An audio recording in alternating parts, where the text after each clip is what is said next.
قرآن ہے میرا رہنما، قرآن شفا ہے، نور ہے قرآن، جلا دل کی میرا قرآن، رضا رب کی میرا قرآن، قرآن قرآن۔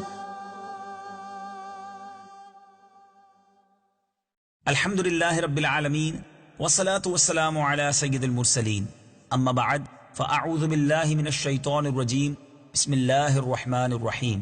الصلاة والسلام علیک یا رسول اللہ وعلی آلک واصحابک یا حبیب اللہ، الصلاة والسلام علیک یا نبی اللہ وعلی آلک واصحابک یا نور اللہ۔ میٹھے میٹھے اسلامی بھائیوں اور مدنی چینل کے ناظرین، مدنی چینل کا سلسلہ ہے ایک قصہ ہے قرآن سے۔ قرآن ہے میرا رہنما، قرآن شفا ہے، نور ہے قرآن، جلا دل کی میرا قرآن، رضا رب کی میرا قرآن، قرآن قرآن۔ آج اس قرآنی قصے میں ایک بڑا ہی پیارا واقعہ آپ کو سنانا ہے۔ آپ نے ویسے بہت سارے گواہوں کے بارے میں سنا ہوگا، لوگ گواہی دیتے ہیں کسی معاملے میں، مگر قرآن کا جو قصہ آپ کو سنانا ہے اس میں ایک 4 مہینے کے بچے نے گواہی دی تھی۔ آپ سوچ رہے ہوں گے یہ کیسے ممکن ہے؟ جی ہاں، یہ عجیب و غریب واقعہ قرآن میں موجود ہے کہ فقط 4 مہینے کے بچے نے اللہ کے حکم سے بولنا شروع کیا اور ایک بڑے اہم معاملے میں گواہی دی۔ یہ واقعہ کس کا ہے؟ یہ واقعہ ہے حضرت یوسف علیہ السلام کا۔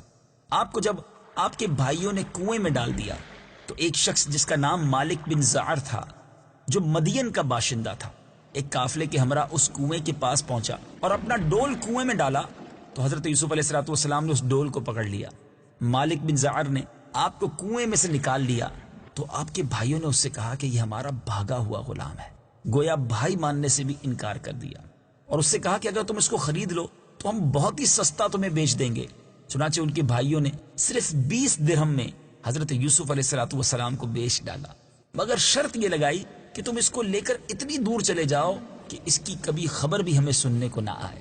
اب مالک بن زعر نے ان کو خرید کر مصر کے بازار کا رخ کیا، بازار میں ان کو فروخت کرنے کا اعلان کیا۔ ان دنوں مصر کا بادشاہ ریان بن ولید تھا۔ اس نے اپنے وزیر اعظم کتفیر مصری کو مصر کی حکومت اور خزانے سونپ دیے تھے، اور مصر میں لوگ اس کو عزیز مصر کے خطاب سے پکارتے تھے۔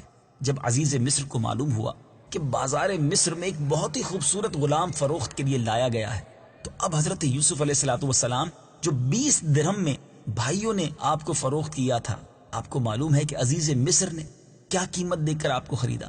عزیز مصر نے آپ کے وزن کے برابر سونا، اتنی ہی چاندی اور اتنا ہی مشک اور اتنے ہی حریر قیمت دے کر خرید لیا، اور گھر لے جا کر اپنی زوجہ زلیخا سے کہا کہ اس غلام کو نہایت ہی اعزاز و اکرام کے ساتھ رکھو۔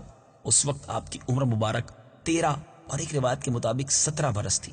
زلیخا حضرت یوسف علیہ السلام کے حسن و جمال کو دیکھ کر فریفتہ ہو گئی، اور ایک دن خوب بناؤ سنگار کر کے تمام دروازوں کو بند کر دیا اور حضرت یوسف علیہ السلام کو تنہائی میں برائی کے لیے لبھانے لگی۔ آپ نے معاذ اللہ کہہ کر فرمایا کہ میں اپنے مالک عزیز مصر کے احسان کو فراموش کر کے ہرگز اس کے ساتھ کوئی خیانت نہیں کر سکتا۔ پھر جب خود زلیخا آپ کی طرف لپکی تو آپ بھاگ نکلے۔ زلیخا نے دوڑ کر پیچھے سے آپ کا پیراہن پکڑ لیا، آپ کا کرتا پکڑ لیا جو پھٹ گیا، اور آپ کے پیچھے زلیخا دوڑتی ہوئی صدر دروازے پر پہنچ گئی۔ اتفاق سے ٹھیک اسی حالت میں عزیز مصر مکان میں داخل ہوا۔ دونوں کو دوڑتے دیکھا تو اب زلیخا نے مکر کرتے ہوئے عزیز مصر سے کہا کہ اس غلام کی سزا یہ ہے کہ اس کو جیل خانہ بھیج دیا جائے یا کوئی دوسری سخت سزا دی جائے، کیونکہ اس نے تمہاری گھر والی کے ساتھ برائی کا ارادہ کیا ہے۔ حضرت یوسف علیہ السلام نے کہا کہ اے عزیز مصر، یہ بالکل ہی غلط بیانی کر رہی ہے، اس نے خود مجھے لبھایا اور میں اس سے بچنے کے لیے بھاگا تو اس نے میرا پیچھا کیا۔ عزیز مصر اب دونوں طرف کے بیان سن کر حیران رہ گیا اور حضرت یوسف علیہ السلام سے کہنے لگا میں کس طرح مان لوں کہ تم سچے ہو؟ حضرت یوسف علیہ السلام نے کیا کہا؟ بڑی عجیب بات کی۔ فرمایا گھر میں 4 مہینے کا ایک بچہ پالنے میں لیٹا ہوا ہے جو زلیخا کے ماموں کا لڑکا ہے، اس سے پوچھ لیجیے کہ واقعہ کیا ہے۔ عزیز مصر نے کہا کہ بھلا 4 ماہ کا بچہ کیسے بات کرے گا، وہ کیسے بولے گا؟ آپ نے فرمایا کہ اللہ تعالیٰ اس کو ضرور میری بے گناہی کی شہادت دینے کی قدرت عطا فرمائے گا، کیونکہ میں بے قصور ہوں۔ چنانچہ عزیز مصر نے جب اس بچے سے پوچھا تو اس بچے نے، جی ہاں مدنی چینل کے ناظرین، 4 ماہ کے بچے نے فصیح زبان میں کیا کہا؟ جو کہا وہ قرآن میں موجود ہے۔ آئیے آیت قرآنی سنتے ہیں اور اس کا ترجمہ سنتے ہیں۔ إن كان قميصه قد من قبل فصدقت وهو من الكاذبين۔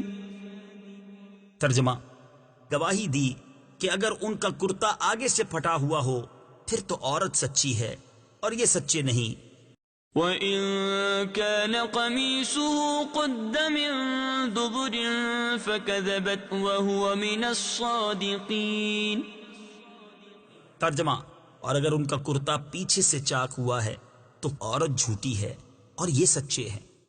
اب بچے کی زبان سے عزیز مصر نے یہ شہادت سن کر جو دیکھا تو اب دیکھا کہ حضرت یوسف علیہ السلام کا کرتا پیچھے سے پھٹا ہوا تھا، تو اس وقت عزیز مصر نے حضرت یوسف علیہ السلام کی بے گناہی کا اعلان کیا، اور جو کچھ کہا قرآن اس کو یوں بیان کرتا ہے۔ إِنَّهُ مِن كَيْدِكُنَّ إِنَّ كَيْدَكُنَّ عَظِيمٌ۔ ترجمہ، بے شک یہ تم عورتوں کا مکر ہے، بے شک تمہارا مکر بہت بڑا ہے۔ يوسف أعرض عن هذا واستغفري لذنبك إنك كنت من الخاطئين۔ ترجمہ، اے یوسف تم اس بات سے درگزر کرو، اور اے عورت تو اپنے گناہ کی معافی مانگ، بے شک تو ہی خطا کاروں میں سے ہے۔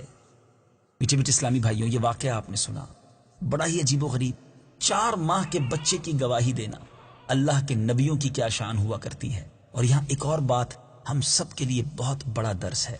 لوگوں میں تو ہم گناہوں سے بعض اوقات بچ جاتے ہیں، لوگوں کے سامنے ہم نیک بھی نظر آتے ہیں، لیکن اصل بات یہ ہے کہ جب اکیلے میں گناہ کا موقع بھی ملے اور انسان اس وقت گناہوں سے بچ جائے، اس وقت اس پر اللہ کا خوف طاری ہو جائے، اور یہی اللہ والوں کا طریقہ ہے۔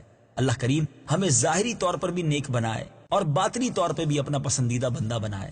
امیر اہل سنت کا وہ شعر ہے نا، ہوں بظاہر بڑا نیک صورت، کر بھی دے مجھ کو اب نیک سیرت، ظاہر اچھا ہے باطن برا ہے، یا خدا تجھ سے میری دعا ہے۔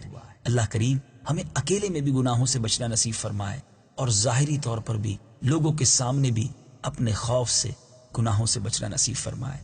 مدنی چینل دیکھتے رہیے، اسی طرح فیضان قرآن لوٹتے رہیے۔ حضرت یوسف علیہ السلام کی حیات طیبہ کے ابھی بہت سارے قصے، بہت سارے واقعات آپ کو سنانے ہیں۔ انشاءاللہ اگلے سلسلے میں حضرت یوسف علیہ السلام کے ایک مبارک کرتے کا ذکر کرنا ہے۔ کیسا کرتا تھا، با کمال کرتا تھا، ایسا کیا تھا اس کے اندر، انشاءاللہ اگلے سلسلے میں سنیں گے۔ مدنی چینل دیکھتے رہیے۔ صلو علی الحبیب صلی اللہ تعالی علی محمد صلی اللہ علیہ وسلم۔ قرآن ہے میرا رہنما، قرآن شفا ہے، نور ہے قرآن، جلا دل کی میرا قرآن، رضا